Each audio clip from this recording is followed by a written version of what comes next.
Boom!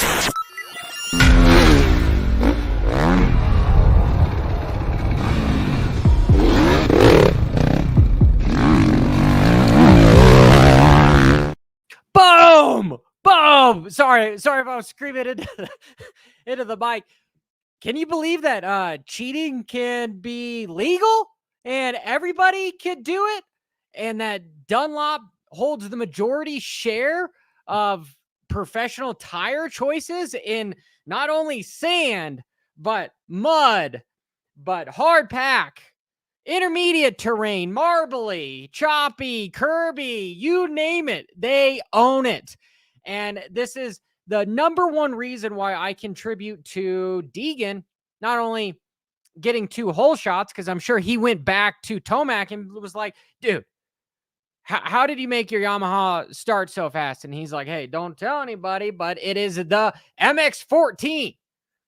It is this guy here, which it says sand and mud.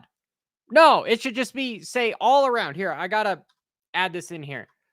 This guy should not be legal. And because it is legal, it's like putting a big bore in your bike. This is a free upgrade.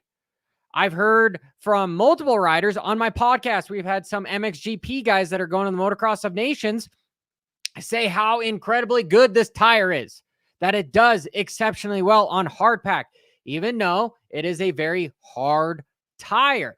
The other tire that we see a lot of guys run, besides love the 53. The 53 is awesome because this isn't an ad for Dunlop, but it stays around for a while. Where is it? The 33. This is one of the tires that some of the other guys should have been running because of how hard pack everything was. And I believe that's what the majority of the guys were running. But for the starts, like people saying that, I kind of want a little tidbit on the broadcast by people saying, oh no, it's such a sand tire. Just because they say it's a sand tire, it's like somebody in the grocery store saying something's organic, but it's really pasteurized and it's got all sorts of substances in it and whatnot. I don't believe it. This is an all-around epic tire that is a free upgrade. And freaking Deegan, this book is amazing. It's by Matt Frazier. Hard work pays off. The dude deserves everything that he's achieved and is going to achieve. Not taking anything away, saying that this tire is just a ped, because it kind of is, but you still got to be able to twist the throttle. And he was doing some of the things that other riders were unable to do, meaning some of that rhythm section, really the only rhythm section that they had that was, I don't know, it was 2 triples and a double. He was able to bust out the triple from the outside and then triple again and double out. I am going to go over a couple different techniques between them and the 450s here, but dude, I don't know.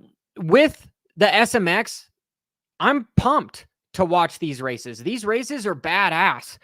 I'm super fortunate that I'm going to go to the Vegas next weekend. So if you see me down there hanging out in the stands and whatnot, come say hi, because it's just so much fun to watch, right? Like, I understand that this was an incredibly difficult track because they watered it and it did get muddy and a little bit of sloppy, but because of the heat, it basically baked it into this hard pack, scary SOB track, which you would never think that a hard sand tire would work, right? So let's just stop the rumor right now that this is a sand tire. No, this is an all-around cheater tire. That's what it is. If you can run blue groove and you can win and run over curb in marbly stuff and not slip out, it's a freaking all-around cheater tire is what it is, okay, that everyone can use. It is a perfect upgrade. We've seen them a couple years ago. I'm beating a dead horse to even further death here. Basically, this was the tire that everybody used throughout the entire motocross season last year and the majority of this season. Right? Like, they need to come up with a different paddle tire that's actually meant for sand, like something you would take to the dune. This is not a dune. This is a hybrid. It's basically if Bitcoin had a baby with money and you have this blessing of a child, which is the Geomax MX-14. And before I get even more into that, I got to say thanks to today's video sponsor, Magic Spoon. If you're carb conscious, this is the cereal for you. It has 13 to 14 grams of protein in it. This sucker is awesome. And they've even come out with some treats here, which I absolutely freaking love, because these guys have 11 to 12 grams of protein in them. I ran 12 miles today. I know. I somehow still know how to run. So if you see me out on the road, try not to run over me, even if you do recognize me. Hopefully you don't recognize me, because then you might want to actually run me over. But my point is that I came back and I grabbed one of these, and it gave me more energy. Like, I love these things. These things are awesome. So use Hopper at your checkout for $5 off, right? This stuff is awesome. It's available at your major grocery stores, Costco. I love Costco. Walmart, not so much. Target, love Target, right? So it's there for the major ones. But back to what I was talking about with the racing. Racing is just good. I loved that split lane. That split lane was awesome. Saw some guys go triple wheel tap, and made for some decent racing. This was a better track than last weekend at Charlotte. The concrete wall was farther away. The dirt sucked more. Yeah, it did, but the track design was better. And if I have to say anything, the only caveat that I have with the track designers is, I'm just going to be honest here, is these over-unders should never be sideways. They should never be at an angle. They should either be out of a 90-degree corner, or it should be a straightaway after a checkup jump, because we saw a few guys go down incredibly hard because it's just a one-line deal. That's just it. It's super one line, and these guys are coming out to it. And with as blue groove and hard pack it was, you're just going to slip out, right? And boom, scary, because then you're jumping off of freaking the Empire State Building because of how tall it is up there, and it's just going to hurt you. So let's not build these over-unders. I honestly don't really like them, period, but let's not build them at an angle, plain and simple. Okay. That's my last caveat with that here. And, with the 250 class, it's been somewhat boring to watch Deegan kick everyone's ass, but at the same time, like, I actually really enjoy it. And for the likes of guys like RJ and Levi Kitchen to have this dude somewhat live rent-free in your brain, you got to do something different. And Levi, that second moto, he was all over him. And that was something where you can build confidence with. Now you're like, dude, I'm hanging with Deegan. And if you would have told me a couple years ago that people would be racing and then going, man, I'm hanging with Deegan, I would have told you that's not going to happen. The kid's going to have a couple years of learning. And really, it was like 6 months of learning, or 3 races of learning. And I believe that has a lot to do with his surrounding, because you are the average of the 5 people you spend the most time with. I'm going to get to some of your guys' comments, because I know you guys are blowing this off. Yes, Marco, I am going to Vegas, dude. Yeah. And then you guys talk about paddle towel. Yes. Saying it's cheating is absurd. You know what, Couch Slouch? Yeah, it is a little absurd, to be honest. It is a little absurd. But for the YouTube algorithm, it's great, right? So love me, hate me, whatever. That's what I'm saying. It's legal cheating. I said it in the thumbnail. So there we go, right? How is it cheating if everybody can use it? Exactly. Most people don't use it, right? But it's available. You guys take it with whatever I'm saying. Slayer says, I completely disagree. Deegan's went back to the knob in Mototube, and the scoop tire killed Eli in Mototube. Okay, if we go by the law of averages, it's still doing really good over the majority of the racing. And yeah, for that second moto was by far the worst track that you've had here, but it's pretty... You guys are really mad at me for saying that, for it's a cheater tire. It's a play on words, okay, guys? Sure. I still consider it a cheater tire because it's not meant for sand, okay? Guys can use it. It's got bigger knobbies in it. It's an advantage. That's my opinion. We could argue more about it here, but I appreciate all your guys' outlook. If you really don't like me, just hit that dislike button, okay? But my point is I believe the reason as to why Deegan has excelled so much is because of the people that he has around. His dad, for one. We all know that the hierarchy when it comes to racing moto, sometimes we don't see a lot of good dynamic between father and son. I mean, I had my fair share of good moments and bad moments, but they do a really good job together along with their experiences with everything. So it's actually it's a breath of fresh air to see what the Deegans have been doing to change moto. They've literally changed moto forever, which is good to see. And we see the guys of RJ, man, like RJ is such a talented rider, but I don't know if he needs to get off the Husky to stop crashing or something, because we've seen him go down so hard in Supercross, and here in the SMX, he's crashed really hard twice.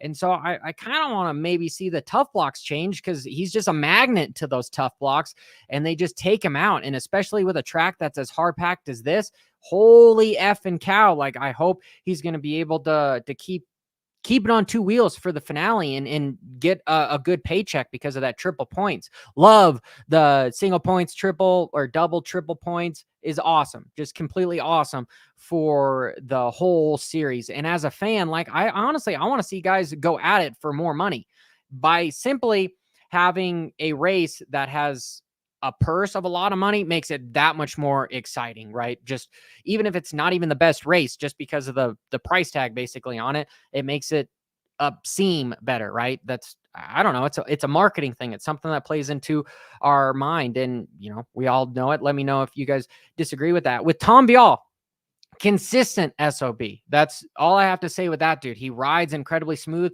doesn't really ride over his head. Maybe sometimes, you know, most notably at Southwick when he was trying to stay ahead of Deegan, he's unable to get away with some of the things that Deegan can do. And honestly, to be fair, because I want to be as fair as possible, because, you know, ironically, because I'm calling that tire a cheater tire, legal cheater tire. So, you know, anyway, I'm kind of contradicting myself here with saying I'm being fair. Okay. But Deegan has landed on his head quite often as well throughout Moto and Supercross. He's gone big, and it's sort of not worked out sometimes, but he's been able to bounce back and still finish the races, where the other guys, maybe it's because RJ's darn near in his 30s. He's not a young buck. He can't bounce up as quick as the other guys. But to get onto the 450 class, what do you think happened the most during this race? I'll whisper it to you. I'll whisper to it. I won't even. What word am I saying? Somebody in the comments. What am I saying? Traction control. Yes. Traction effing control. Right? We all come with them on our motorcycles nowadays, and they work pretty well. They work pretty well. If you've seen my Triumph review, I ran with traction control because the conditions were fairly the same, but there wasn't as big a jumps at my track versus what Texas was, but it's still very hard packed. Anyway, I'm somewhat digressing a little bit. My point is for a standard stock motorcycle, the mapping of the traction controls works pretty well. But could you imagine the jaw drop and the drools from a traction control that is meant for a factory ECU? Holy effing cow. That's what I'm saying with Tomac's bike, because Tomac, I'm going to do it in my analysis video here. He's not somebody to not just drop the elbow and dump the clutch and have that bike rip your hands off. Yes, I'm over exaggerating. We never see Tomac drop his elbow ever. But my point being is that he's always WFO out of a corner and just dumps the clutch, right? You just hear that bike just, and it just shoots out. But Tomac, him being one of the smoothest guys, tells me that the engineers over there that are mapping the bikes know what the hell is up when it comes to traction control. So that was what everybody was running at this race. And yeah, I guess I could be wrong, but that's what I believe. I believe that all those guys are running traction control for sure. And Tomac, first moto, had that scoop tire, was catching those guys. And, you know, if that tire is working so well, 95% of the time, why wouldn't you try it again? Exactly. It didn't work out as well. And this is where I say with Sexton, if I move on to Sexton, dude, his confidence is effing roaring now, because we know that he is a fast SOB, but he might be a tired SOB. Ironically, so is Kenny. That's my whole ideology with Kenny. He's kind of come out with it on his Instagram saying that he's having some health issues, but he's showing up for some big money races and he's trying to stay safe for the World Supercross, which is the even bigger money for him, right? And I've alluded to potentially some changing with that whole Progressive going on with potentially being removed from that team. I don't know for certain. So it's allegedly, but I just believe that Progressive is running out of money to be able to sponsor Twisted Tea, Honda, the Series, and KTM, right? So it all is like a perfect storm for Kenny. But for Tomac, actually, I was going on to Sexton, right?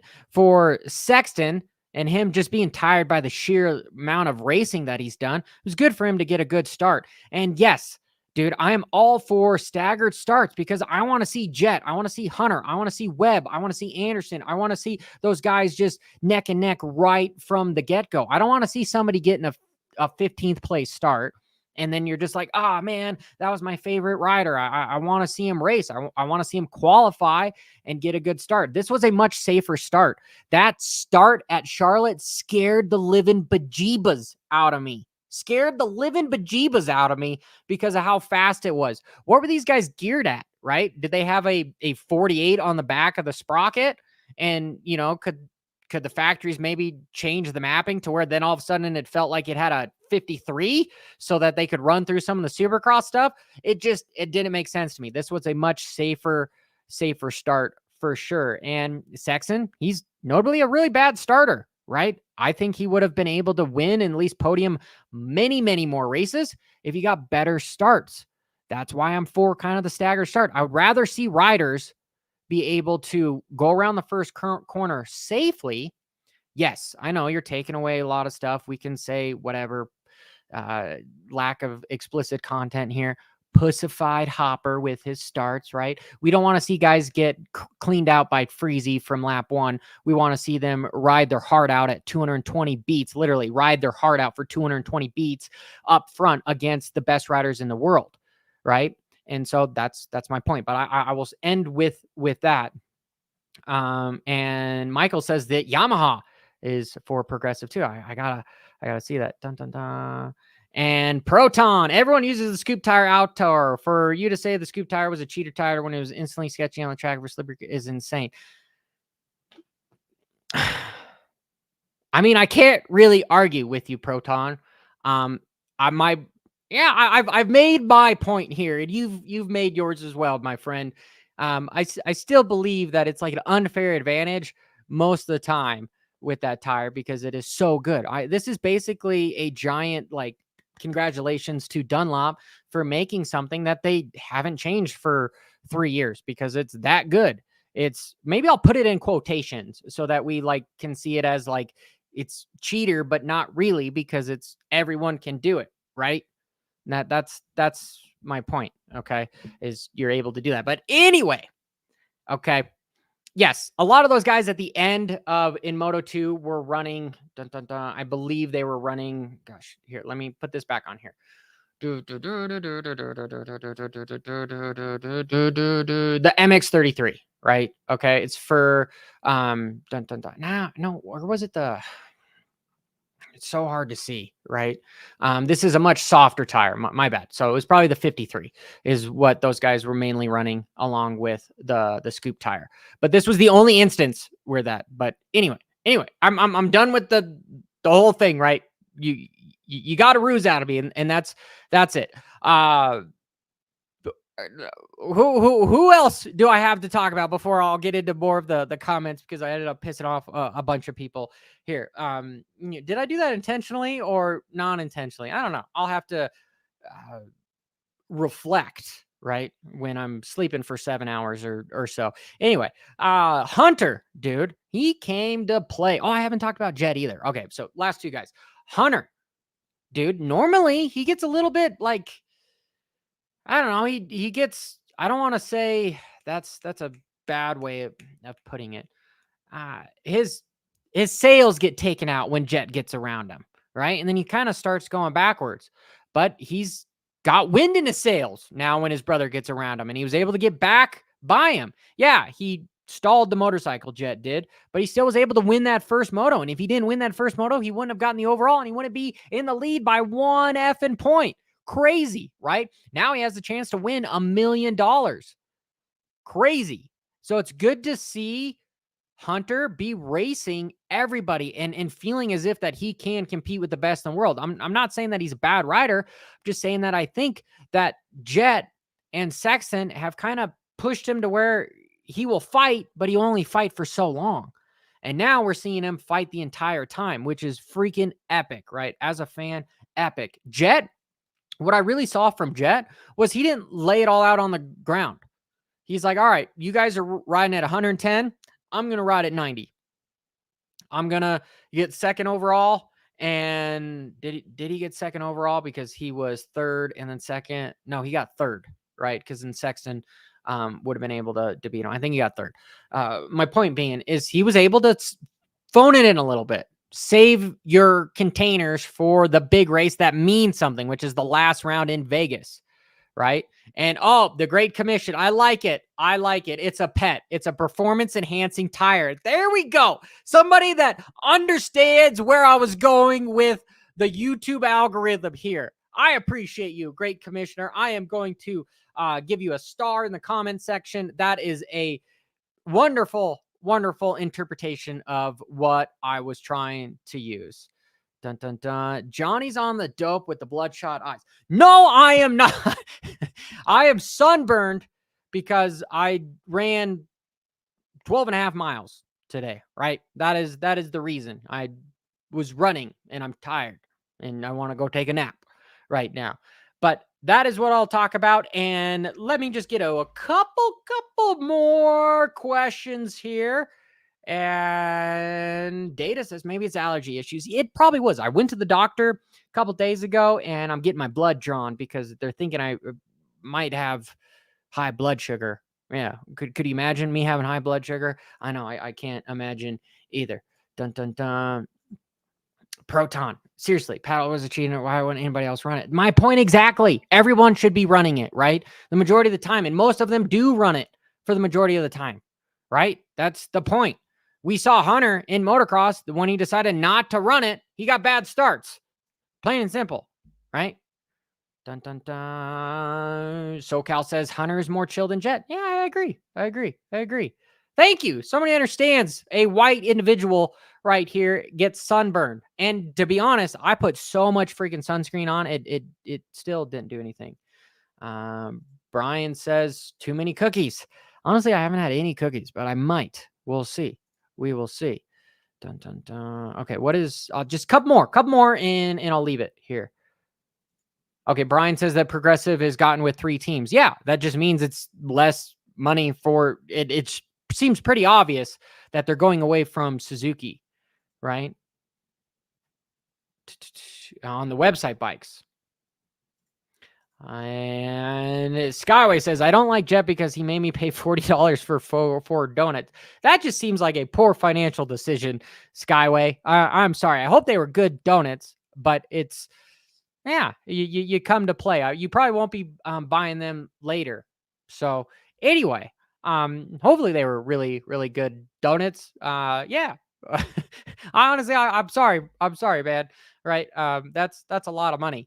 That's a lot of money. I won't get into it reminds me of some stuff, but that's how they're gonna make some money for people. And Ben says, why wouldn't people like Jett? I don't know. Because they're jealous, probably. That's the biggest thing with Deegan is it's not there's a fine line between love and hate. And most of the time, hate comes from a sense of admiration, right? It's not necessarily really hate, in my opinion. But guys, I got to get my triathlon bike ready because I'm going on a group ride with some guys. So it's nice to hang out with you guys this Saturday night. And if you see me at Vegas, come say hi. We'll have fun. And it's Vegas. We could definitely have some fun in Vegas. You know what I mean? So till next time, keep it WFO.